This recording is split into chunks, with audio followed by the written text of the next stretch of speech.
kanina pag meeting natin ay nakuha ko yung impormasyon na yan na yung nakaraang committee hearing daw nila ay nagkainitan ang aking mga konsyales.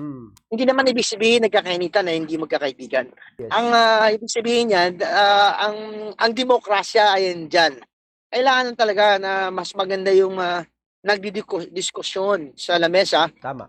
sa lahat ng mga issues at maresolba. Yan po ay demokrasya, yan ang mainit na pagdidiskusyon ay isang simbolo na open ang ating sangguniang panglungsod sa lahat-lahat ng pagbabago. No? Ang issue na yan ay na-brought up, sigurado ko tomorrow, isa sa mga subject namin yan sa plenary. At may discussion na may talagang madugang discussion. However, I have already a proposal. May mga proposal na rin sa utak ko. Nag-usap na kami ni Honorable Jengakal nito regarding dun sa mga predicament ng katauhan.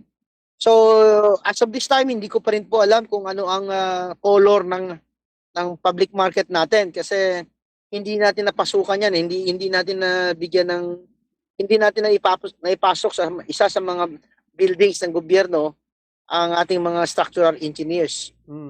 So we will get first the certification kung anong kulay, yellow lang ba, red ba, or green ba. If it is red, ang recommendation, titingnan natin kung makakuha tayo ng ibang third parties engineers na makapagbigay ng assessment or evaluation ng building na yan. Kasi parang nag-react yung mga vendors natin, kasi yung espasyo na binigay sa kanila, temporary, parang maliit lang masyado, Vice, parang hindi komportable. Tama naman po yun, ha? Kuya, tama naman po talaga na magre-react ang ating mga maliliit na mga vendors. Number one, tumaas ang ating gasolina. Yes. Gipit tayo. Tama? Tama. Tapos nilindol tayo. Itado tayo lahat. Pagkatapos yan ang mangyayari sa kanila. Saan pa yung puso natin? So bilang isang leader, tayo lahat na kami mga konsyales ay mag-isip ng paraan upang mabigyan ng pansin itong mga problema ng ating vendors. Tumaas ang presyo ng gasolina, tumaas lahat ng pangunahing bilihin, naghahanap tayo ng makain sa ating pamilya. Nilindol tayo, hirap tayo makahanap ng pagkain sa pamilya. Yes. Nung nahimasmasan sa lindol para makapagtrabaho muli, para makabigay ng pagkain sa pamilya, wala naman. Ito na ang mangyayari. So, wala nang trabaho. Walang trabaho ang mamamayan. Paano ipapakain? Ano ang ipapakain nila sa kanilang pamilya? So you have to balance everything. I-balancein po natin at tingnan natin kung naayon sila sa pagpamamalakad. Baka nagdi-discussion pa lang at na-approve na agad. So we will give some freedom, no?